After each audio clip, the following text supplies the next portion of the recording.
We've done our research, and we've narrowed down the location. That way. We're on our way to the bend where the current could have carried one of Roosevelt's boats.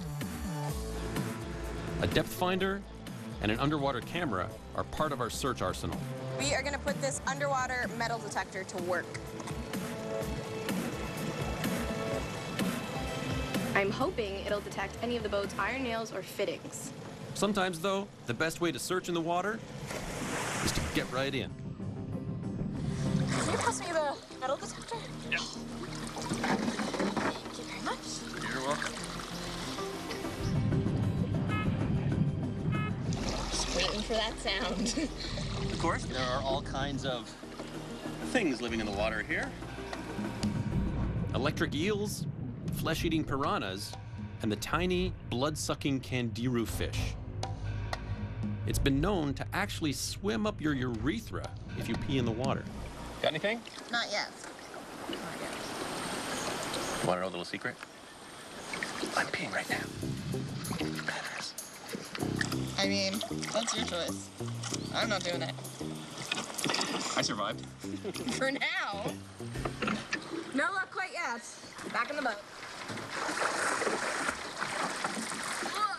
That's how you do it. Let's move the search a little further north. In Roosevelt's day, he would have encountered a lot of wildlife. The biggest is the local crocodilian species, the black caiman. That's a big one.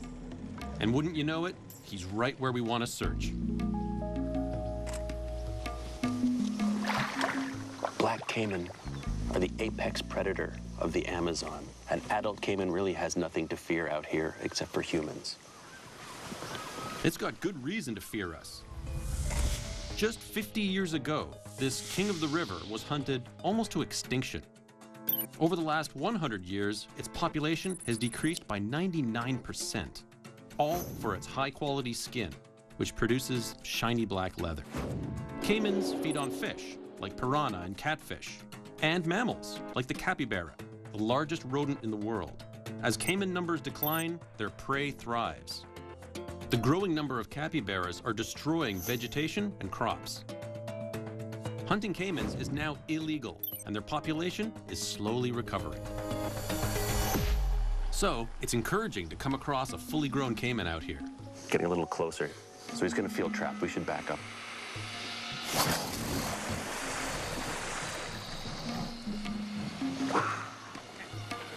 These animals can't seem to catch a break, though. Their new enemy is drought.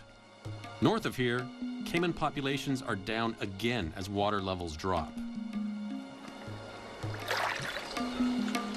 I'd love to get a better look at this guy. At the same time, let's lure him away from our search site by offering him some lunch. Downriver.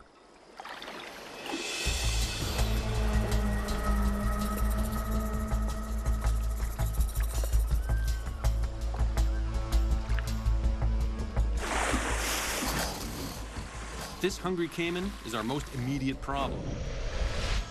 But it isn't the only threat to our search.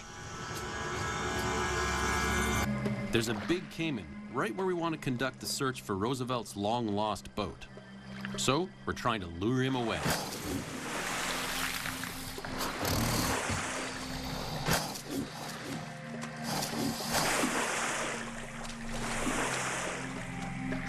It takes a few hours to convince the caiman to clear out, and now we're losing daylight. We'll set up camp here for the night.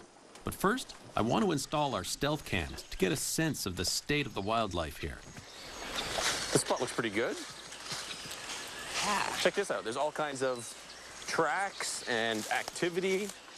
We have a hoof print here. Might have been a deer. Look, green banded moss. So beautiful. The Amazon basin contains so much biodiversity that 10% of all of the Earth's species are found here. There are some amazing animals I'd love to catch sight of, especially one of the world's rarest big cats, the jaguar. Any warm-blooded creature that comes by here will get picked up by the infrared sensor. All right, wildlife, anytime. Show us something. This spot here is totally flat enough. I'll stick up my tent right here. Here you go.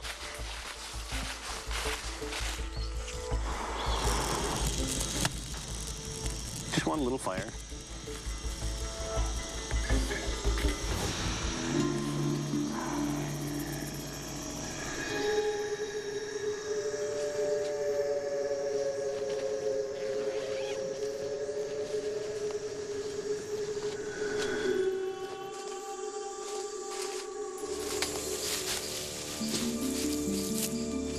It's about 20 after 5 in the morning.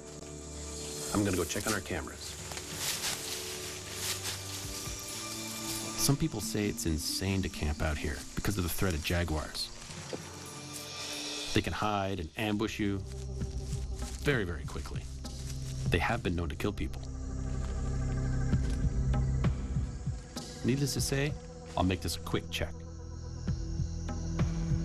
Okay, we've got a brocket deer and a Brazilian tapir. Both prey for the jaguar. But so far, no jaguar. They need huge amounts of territory to thrive, so they've been hit hard by habitat loss. There are now 80% fewer jaguars than when Roosevelt was here.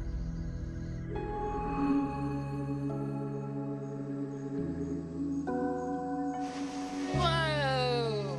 George, come check this out. Those like jaguar What you got? paw prints.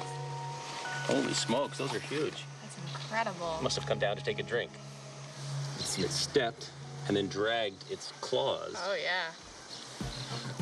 And that's not the only wildlife this beach has to offer this morning.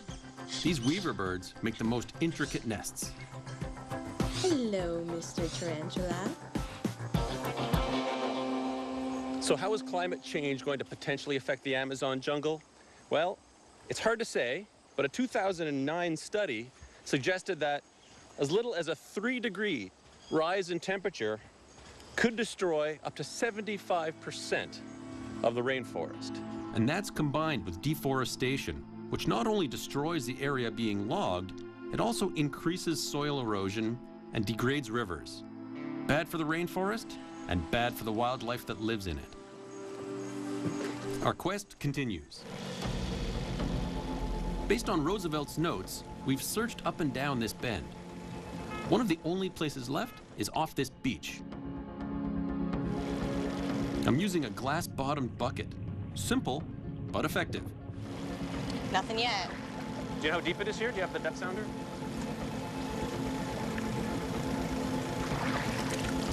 10 feet.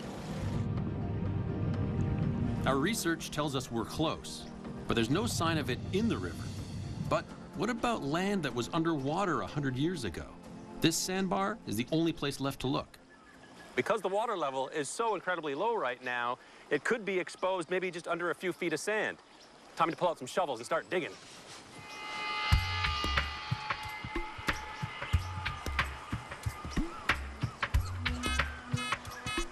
Oh. Right here. There's definitely something buried here.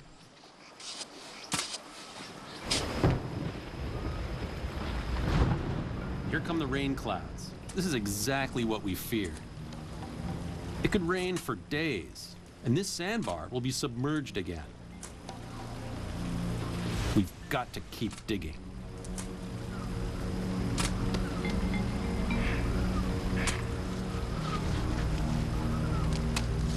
It doesn't look like this rain is going to let up. It's discouraging to get this far and think I won't even have the chance to find the trophy I'm looking for. The legendary Theodore Roosevelt's lost boat. We're calling it a day and hoping nature is on our side tomorrow.